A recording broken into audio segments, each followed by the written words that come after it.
ఈ నెల 3వ తేదీన సముద్రంలో వేటకు వెళ్లి గల్లంతైన కాకినాడ జిల్లా ఓడల రేవుకు చెందిన మత్స్యకారుల ఆచూకీ పశ్చిమ బెంగాల్లోని శంకర్పూర్ జెట్టి వద్ద లభ్యమైంది. మత్స్యకారులు ప్రయాణిస్తున్న పడవ ఇంజిన్లో సాంకేతిక సమస్యలు తలెత్తడంతో తిరిగి స్వగ్రామానికి చేరుకోలేకపోయారు. ఈ విషయం తెలుసుకున్న అధికారులు ప్రభుత్వ సహాయంతో పశ్చిమ బెంగాల్లోని శంకర్పూర్ జెట్టి వద్ద ఉన్న మత్స్యకారులను సురక్షితంగా ఆంధ్రప్రదేశ్కు తీసుకువచ్చారు.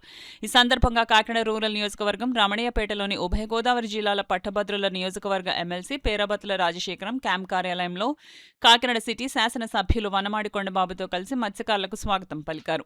తమ కుటుంబ సభ్యులు సురక్షితంగా తిరిగి రావడంతో మత్స్యకారుల కుటుంబ సభ్యులు సంతోషం వ్యక్తం చేశారు. ఆనందంగా ఉందండి. ఈరోజు మీ అందరికీ తెలుసు, మీరు కూడా పెద్ద ఎత్తున దీని మీద ప్రచారం కూడా చేశారు మీడియా సోదరులు. బోర్డర్ రేవు నుంచి 3వ తారీఖున బోటు యాటకి వెళ్ళడం, ఆ బోటు 7గురితో వెళ్ళడం, వెళ్ళిన తర్వాత యాటకి వెళ్ళిన తర్వాత ఇంజిన్ చెడిపోయిన తర్వాత వాళ్ళు ఒడ్డుకి రావాలని తరసాత వేసుకున్నప్పుడు కూడా గాలి వాతావరణం సహకరించక బాగా బారుకి వెళ్ళిపోవడం, అది దాని కుటుంబ సభ్యుల్ని సేవ్ చేయాలన్న ఆలోచనతో, బోర్డుని సేవ్ చేయాలన్న ఆలోచనతో కూటమి ప్రభుత్వం ముఖ్యమంత్రి చంద్రబాబు నాయుడు గారు కానీ మొత్తం యావత్ రాష్ట్రం అంతా కూడా ఈరోజు పెద్ద ఎత్తున గాలింపు చేసి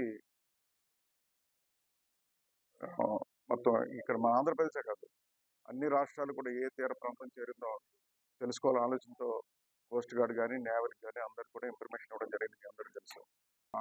వాళ్ళకి వాతావరణం కూడా సహకరించడం వల్ల దగ్గర వెస్ట్ బెంగాల్కి వెళ్ళిపోవడం జరిగింది. వెస్ట్ బెంగాల్ దగ్గర దిగా దగ్గర చేరుకోవడం జరిగింది. దిగా దగ్గరికి చేరుకుంటే అక్కడ బోట్ ఓనర్ అరవింద్ బర్మన్కి వాళ్ళకి కనిపించడం, వాళ్ళు దగ్గర ఉండి తీసుకురావడం, వాళ్ళని సేఫ్టీగా మళ్ళీ హాస్పిటల్కి తీసుకెళ్ళడం, అక్కడ ఉన్న పేషెంట్ని ఇవన్నీ చేయడం చాలా బాగా సహకరించారు వాళ్ళు. ఈరోజు మనం మనస్ఫూర్తిగా ఈ రోజున అరవింద్ బర్మ గారిని వాళ్ళని మనస్ఫూర్తిగా ప్రభుత్వం తరపున అభినందిస్తున్నాం కూడా సందర్భంగా తెలియజేస్తున్నాం. ఈరోజు కోస్ట్ గార్డ్ కానీ వీళ్ళందరూ కూడా గాలించినప్పుడు కూడా వీళ్ళు బాగా బారుకి వెళ్ళిపోవడం వల్ల మనకి బాగా లాంగ్ వెళ్ళిపోవడం వల్ల పట్టుకోలేని పరిస్థితి అయిపోయింది. ఎందుకంటే వాతావరణం సహకరించకపోవడం ఇవన్నీ కూడా ఇబ్బంది అయింది. ఏదైనప్పుడు కూడా దేవుడి దయ వల్ల వీళ్ళందరూ క్షేమంగా చేరుకున్నారు. ఈరోజు ఆ కుటుంబాలకి అన్ని విధాలకు కూడా ప్రభుత్వం అన్ని విధాలుగా సహకరించి ముందుకు తీసుకెళ్తాం. మీ ద్వారా తెలియజేస్తాం. స్టార్ట్ చేసాం, అవ్వలేదు, ఏమీ పట్టలేదు. అయితే మళ్ళీ వేరే చోటుకి వెళ్దాం అని చెప్పేసి ఇంకా పొద్దున్నే వెళ్దాంలే అని చెప్పేసి అనుకున్నాం. తీరబోయి చూసేటప్పటికి అక్కడ కూడా పొద్దున సాయంకాలం కూడా ఫిషింగ్ ఏమీ లేదు. లేకపోతే ఇంకా అక్కడ యాంకర్ పీకేసి బయలుదేరదాం అనుకున్నప్పటికి నేను స్టార్ట్ అవ్వకపోతే మళ్ళీ గేర్ బాక్స్ పట్టేసింది. చాలాసేపు ట్రై చేసి ఇంకా అవ్వకపోతే ఇంకా అలాగా 280 మైళ్ళకి లోపలికి లాకపోతే ఇంకా అక్కడ నుంచి మేము తెరసాప ఎత్తుకుని లోపల నుంచి దరికి వస్తూ ఉంటుంటే రోజు రోజుకి తుఫాన్ ఎక్కువైపోయింది. మాకు అసలు సూర్యుడే కనపడలేదు. అంతా చీకటే, ఎవరు కనపడితే ఇంకా అందరం భయపడిపోయాం. కానీ చాప ఎత్తుకుని ఇంకా అలాగే మెల్లమెల్లగా వస్తుంటే మళ్ళీ రిటర్న్ లాక్కెళ్ళిపోయాడు.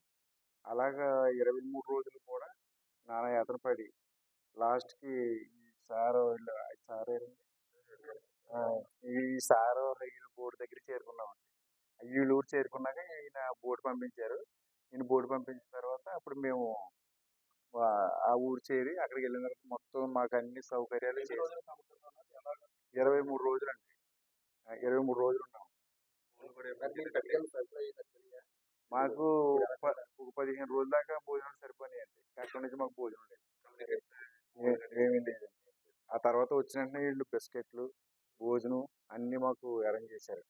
అప్పుడు మాకు తాడేసుకుని వీళ్ళ ఊరు తీసుకెళ్ళి వీళ్ళ ఊర్లో మాకు అన్ని సదుపాయం చేసి వీళ్ళది దిగండి. मेरा नाम है अरविंद बर्मन और बॉडी का नाम है जय मां काली। और जय मां काली गंगा का को ओनर हूँ मैं। जो अरविंद बर्मन मेन ओनर है उसका को ओनर मैं हूँ उसी बोट का। अभी क्वेश्चन अगर हिंदी में हो सकता तो अच्छा है। ये हम लोगों का बोट निकले थे परसों सुबह फिशिंग के लिए, तो इनका मिला 90 नॉटिकल माइल्स वेस्टर्न, मतलब दीघा से वेस्टर्न में मिला। तो बाकी इनका जो 3 ट्रॉलर इनके आसपास में आए भी थे, बट दे डिडंट हेल्प, इनको हेल्प नहीं किए। बट मेरा ट्रॉलर इनको हेल्प किया है, उनको खींच के लाया और खाना वाना खिलाया दे फीड देम और बाकी सारे रेस्क्यू करके और उसके बाद दीघा जब आए मोहना में अपना उसमें और हॉस्पिटल में लेके गए और इनको एक आदमी छोड़ के सारे को छोड़ दिया था हॉस्पिटल से, बाकी सबको रखा गया था ऑफिस में और खाना वाना खिलाया गया। फिर मैं खुद आया हूँ छोड़ने के लिए अलॉन्ग विथ माय को ओनर।